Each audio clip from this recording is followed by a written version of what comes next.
KEF Connect. Conversations that matter. Tune in every week for interviews with industry trendsetters and community changemakers that will instill inspiration and ignite action.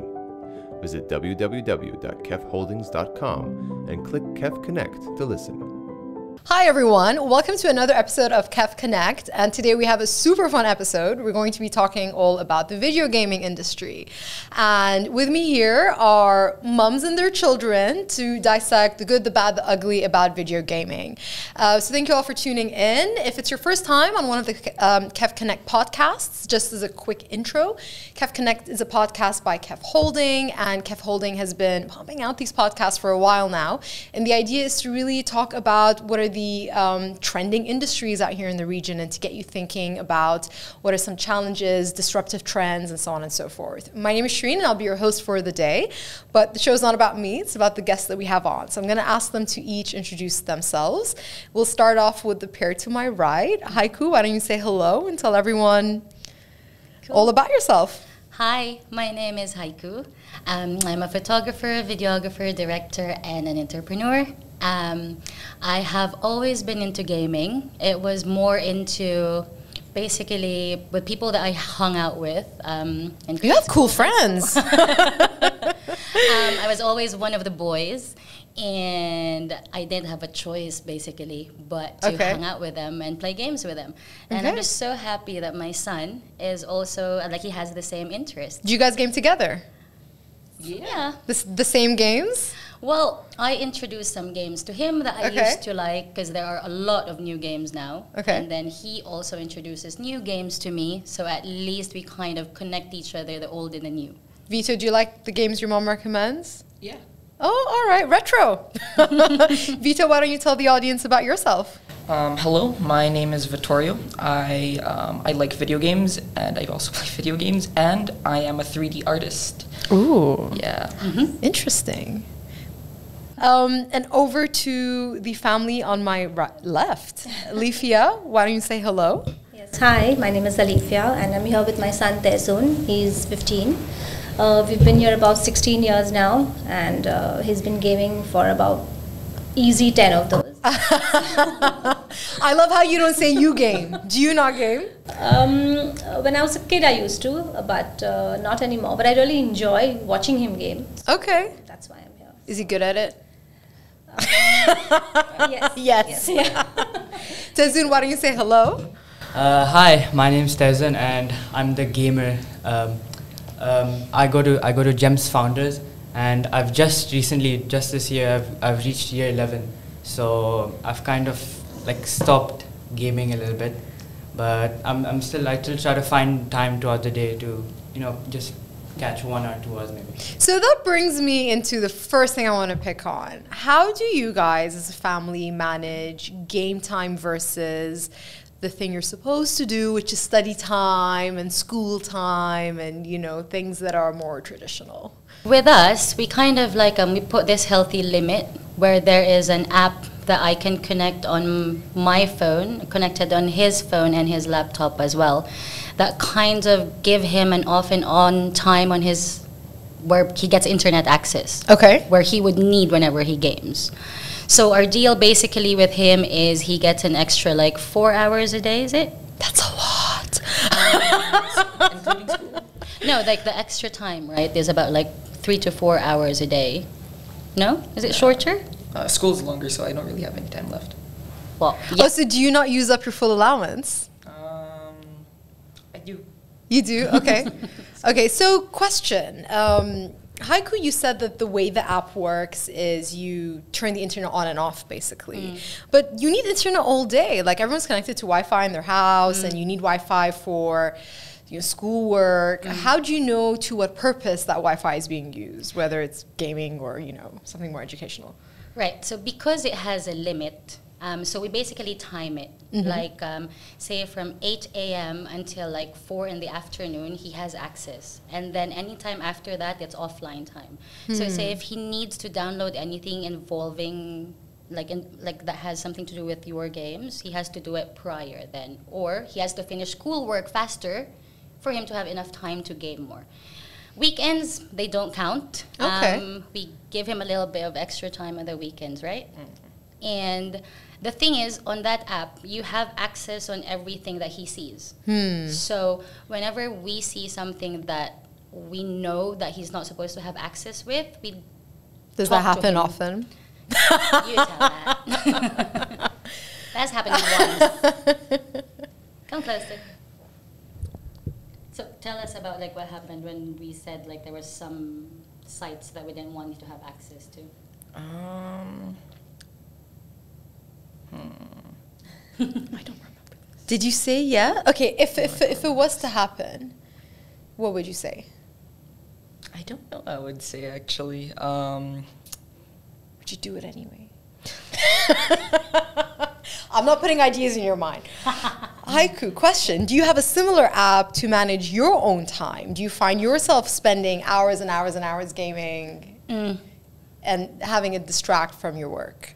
No, I think with me, I use like iGame for me to have some downtime. So Okay. I don't use it to distract myself with work.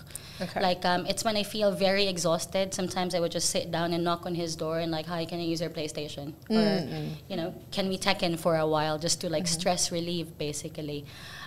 So it doesn't really affect like in terms of that addiction level. I've kind of had a mature level in it, which what we're trying to pass on with him now. So there are boundaries. All right. What about in your household? Yes, I think setting the boundaries, that is, the main thing. And also for him, it works as his me time. Because he's had a long day, at school with his homework. And when we need our me time, of course, he needs his me time too. So as long as he knows that, it is for that, and that he should make, like he should go out there, have fun. But, for example, just have these limits of not speaking to strangers, for example, because you can, connect with strangers. Although it's not always a bad thing, but, But online communities are worlds where you do get on and you meet with strangers who can pretend to be whoever. Yes. Have you guys seen Free Guy? Yes. Not yet. No, Amazing. watch it this weekend. It's amazing. Okay, so no spoilers, but it's a movie made by Disney. Ryan Reynolds is in it. I think he also co-produces it, and it's We out saw right it now. the first show, I think. I mean, he knew all about it. And Okay, it was okay. I mean, we enjoyed it. Okay. So, and the whole theater was going crazy because they were all teenagers, and they were. I mean, we. Oh, it's a great movie. Yeah, I yeah, couldn't yeah. understand some language, but they were aware of the terms, the gaming terms. I mean, they went mad when the YouTubers came online, and it was Yeah. So just to give some context for the viewers, without any spoilers, it's a movie about a video gaming world, and in this video gaming world, much like what happens in real life video games, people from the real world come into the game with avatars, and then they pretend to be whoever they want. Now, what's interesting is, and kind of deep actually, is that you see people kind of portray alter egos. Like, if you're not a superhero in real life, you want to be that superhero who can fly and fight bad guys and get away with things in this fake world. What boundaries do you mums give to your sons about, healthy gaming, let's say? Like, we're very transparent with him. Like, say, we tell him what is a bad word, what is, there are restrictions involved, but with us, we're very transparent in terms of we explain what it is and why it is bad. So say, for example, like you encounter some people online, right, that do say bad words, and even like random stuff that would ask them to send pictures online, and which happened to one of your friends, right? Yeah. What happened with that again? So she got private messaged by this guy. This was about a year ago. He also private messaged my friend. He private messaged both of them. Yeah. And then he was acting friendly to me, so I wouldn't notice that he was messaging them behind their backs. They were like trying to message me again and again, help. But I couldn't see them because that guy was distracting me. So, When I finally exited, I saw, and I just told them to block and report. That's all you can do. and what we were happy about. That's so don't interact, block and report. Yeah. Okay. And that's what we basically told him. Because at some point, as much as we would want to limit or we kind of want to micromanage that, he needs to know how to handle it on his own too. And we were just lucky that we have this transparency with him that he told us, because that was the problem with the other parents. They weren't as open to their kids, and the kids weren't as open into telling them their problems. So they kind of had to resort to ask him what to do. But yeah, I'm proud of him because he cyberbullying is a problem, and it does exist. How do you guys manage it in your household? Thankfully, I think we've not had any. We haven't. I haven't. Like especially I haven't had any encounter with anything like that. So.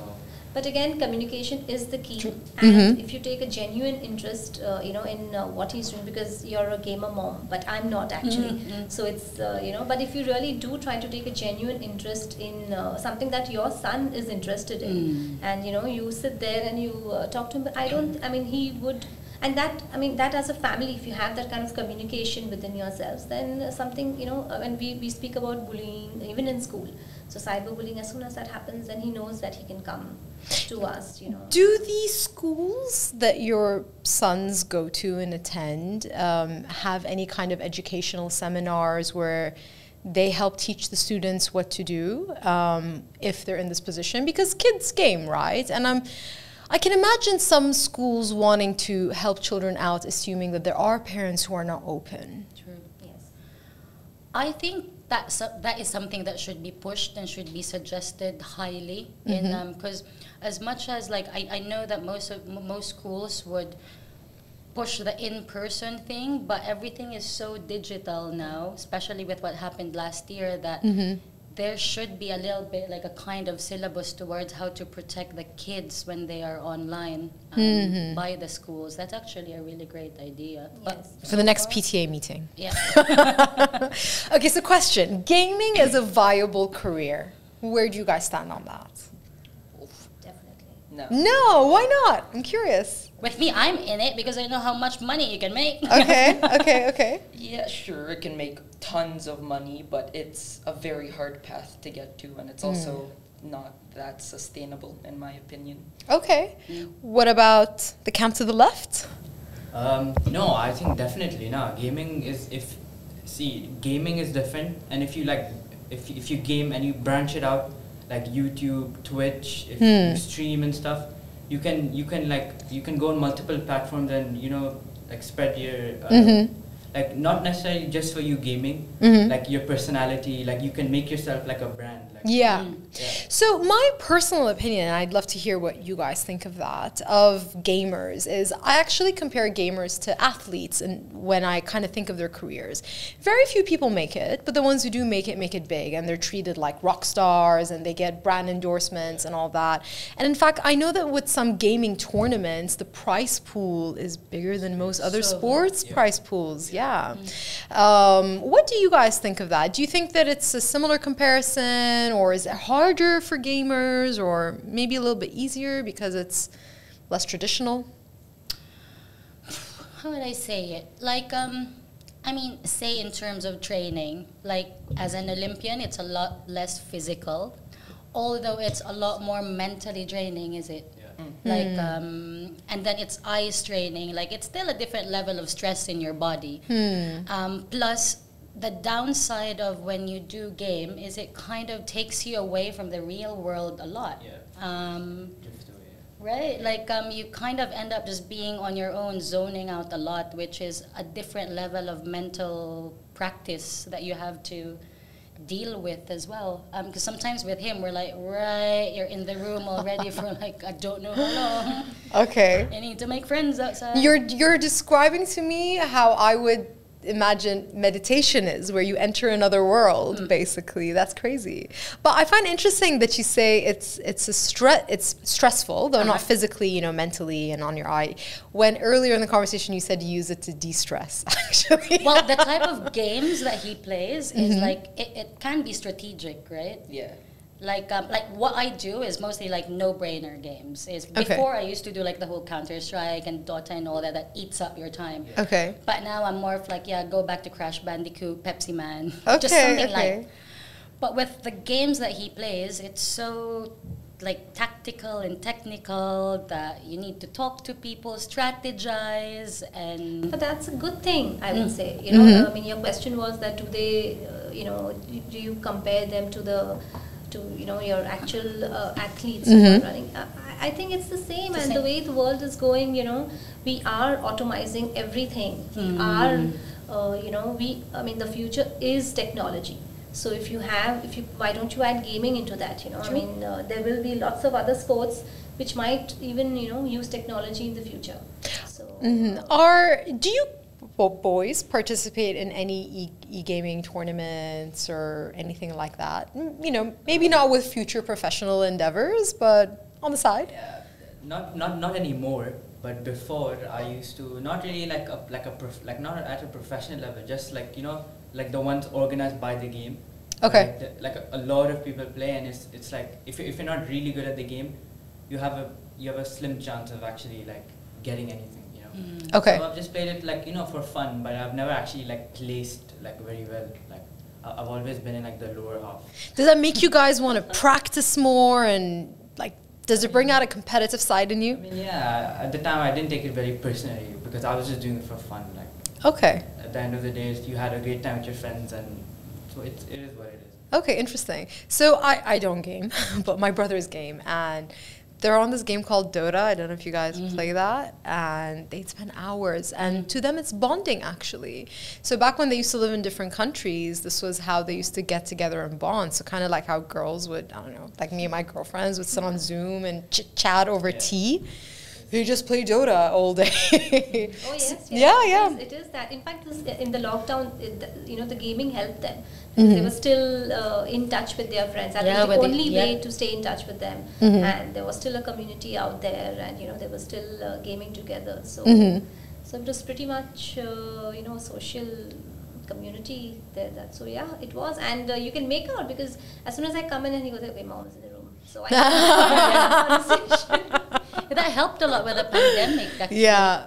Because there was no other choice to socialize with anyone. But and then like some of his friends left, some moved back to their own home country, some relocated, and that's one way for you to get in touch with them still, right? Yeah. I know that in the non-gaming world, I think Netflix did this actually, where they introduced a feature where you could watch a movie together. So you kind of hit play and it plays simultaneously across multiple screens to kind of bring this feeling of oneness and togetherness and being in a living room together. What games do you play? So should I go like from way back, or should I like recently? Like, the top ones, your favorite ones. My favorite ones, I think the longest game I've ever played is Fortnite. When you say long, for someone who doesn't know, how long is that? 3-4 years maybe. Like like it took you 3-4 years. As in you've been playing it for that duration, or is there a start and end time? Playing when the game like first came out, maybe like a few months after release. I started then, and it's like I don't play as much as that now, but it's like it's been ongoing since that long. Okay, it's a commitment. It's like a university degree. And then just like Minecraft, FIFA, all of that was just all my childhood, like 10, 11, 12, all of that. You know, your friend comes over, you play FIFA. That's been, I don't know, for, I guess, not sure actually for how long. I say, I think 3-4 years, a couple of years. Okay. Yeah. Interesting. So speaking of Fortnite, I know that there have been a couple of concerts on Fortnite. I think Travis Scott did something. Did Ariana Grande this year do something? Did you guys attend? No, I don't really play it that much anymore. Okay. I've lost interest after maybe... You've lost interest in Fortnite or in gaming? Fortnite. Why have you guys been losing interest in Fortnite? I'm curious. I just didn't really find the mechanics to be that intriguing or interesting. Okay. It started to get dull for me after a while. They weren't introducing anything new, so I just left it and went on to some new games. Okay, did you log on when these concerts were happening though? I didn't have the time. Okay, so what games do you like playing now? I like playing rhythm games and Quake likes, like Doom, first-person shooters. I love them. Okay. And yeah. Interesting. Do you guys have any friends who don't game at all? Yeah, a lot. Well, I would like to answer saying not anymore. You get locked on like the whole like, yeah. Okay, so is it that the gamers become friends with other gamers, or is it that everyone is gaming? How would you say it? Because you do have friends that don't game, but you know, like when you do have the gamer, there's a gamer language. Yeah. You can feel left out. Okay. Do you have friends like that? I don't think so. I think Everyone games now, right? Yeah, most of my friends do. What about other children your age, teenagers your age? Are you talking about like are there kids in your school who don't game? I'm just curious because I'm not your age. I have a few friends who I'm not sure actually what other people do in their Some people play music, some people do, I don't play football. Yeah, loads of different stuff, but I don't know Do you have generally. friends who don't game? I have. I think. I had a friend who wouldn't game, but he just recently he started now. Thanks just to this year. Yeah, you'll end up getting sucked in. because you have no choice. As an adult, I'm doing that, but with CrossFit. I'm getting all my friends. It's like, you want to see me? You come to my gym with me. But I don't game, so I find the world very fascinating. I find the reason I think I find the industry fascinating is purely actually because of the e-sport part of things. I just find the numbers crazy. It's like the industry of professional athleticism, more actually even for the right people who make it. And then the YouTube economy, there are so many gamers, all they do is they record themselves gaming with voiceover and people watch it. And it's not that I watch it or consume it. I have a younger brother who does, and it baffles me. So yeah.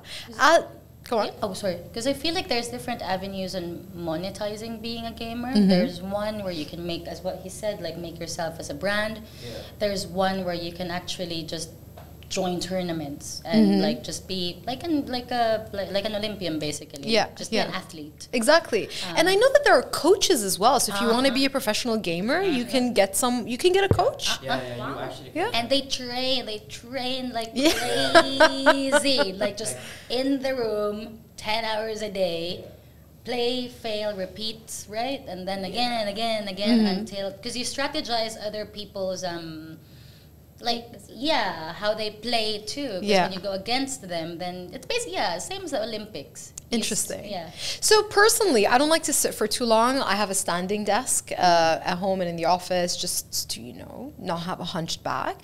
Do you guys feel any discomfort just being there for hours, or? I guess I'm used to it by now, but I don't think I've actually had any difficulties. But but the hours do get long. There is, I would say that is a catch. Gaming does, force one person to sit, at one place for hours without realizing. And yes, his body is tense. You can make out there is stress in his body. You can, and then his hands are sweaty. Tournament. So as moms, I'm sure you want the best of health for your children. How do you ensure that their rotator cuffs are not forward? They have a good posture always. Do you keep that in mind? Yes. I am constantly reminding him to sit with his back straight, and, keep your feet on the floor, and slouching myself. Ergonomic assessment of your gaming situation. Or have you guys thought of standing desks? I think this is the first time I'm going to tell you about this. We never got him a gaming chair, so he's forced to stand up. Or else he'll get sucked in. He'll sink in. Once you get a comfortable gaming chair, you're done. Interesting. Best foams, best everything. You need to be comfortable. You can adjust your back. Yeah. You're done. You're not going to stand up anymore. So my little brother who lives with me has a gaming chair. He's 20 years old. And I'd rather stand on my standing desk. It's just, it's personally. But guys, I don't game. So I think, we'll just, get them sitting there even longer. Yeah. So no gaming chairs for you guys yet. But yeah, maybe think of some standing desks is my personal advice. And then, you know, he works out anyway. So then we make up for it. You know, he does some physical swimming or go for a run. Very important, For, yeah. You know, yeah. So I mean, as long as you know you limit it, everything, even the traditional athletes actually, I mean, they do need rest days. Yeah. So similarly, they need active days. So. Yeah. Interesting comparison. Why don't we wrap things up by the mums each giving what you think is the most valuable piece of advice for any parent who has a gaming child? Okay, my advice is that first, you know, gaming essentially is something that your kids at this age at least would enjoy. So, you know, give them their space to enjoy. If they're really passionate about it, you know, feel their passion, you know.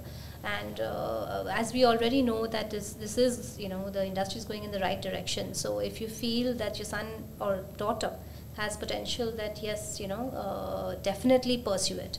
I mean, gone are the days when we ask our kids to, you know, be doctors, engineers. For all you know, the jobs that they'll be doing are not even created yet. The world is moving so fast. So definitely let them follow their dreams. Only thing is, as parents, we just need to set boundaries, set reasonable boundaries that you would like for yourself. So that's all I can tell you. You're a very supportive mom. And here are my parents saying, be a banker, be a doctor. What about you, Hyku? For me, as long as he knows his limits, which is I know we have been instilling in him. And second, yes, I do agree, like they need to have fun, which is why, like when Vitto mentioned earlier that he wasn't into Fortnite anymore, he sets his reasons why, then he stepped out of the game. And also for the parents to not give their kids any pressure into not playing this game, or maybe playing this game, or like, you know, like just any form of pressure, and let the kids have fun and just be there as a guide to like tell them. And I think for gamers, what's most important is you tell them why. Like it's not just don't do this, don't play this game. Yeah, but why? Because they can easily just do it anyway, get access anyway. Yeah. So like with him, we tell him like, right, these types of games, you can't play this yet. Because why? We sit down with him, we play it with him, and then he figures out that, right, I'm not ready for this. But you don't have to be a gamer mom to understand that. Like just as any other parent, just keep your transparency with your children, and they'll always just keep that communication in. Hopefully. Thank you very much for all of your insights. Thank you. Of course. And viewers, thank you for tuning in. If you enjoyed this episode, I encourage you to look at the other KEF Connect podcasts out there. So if you want to watch the video recordings, it's all available on YouTube. If you want to listen to this on the go, you can stream it from literally any podcasting streaming platform, Apple, Spotify, you name it. Thank you all for tuning in. And thanks again one more time to the guests. Thank you.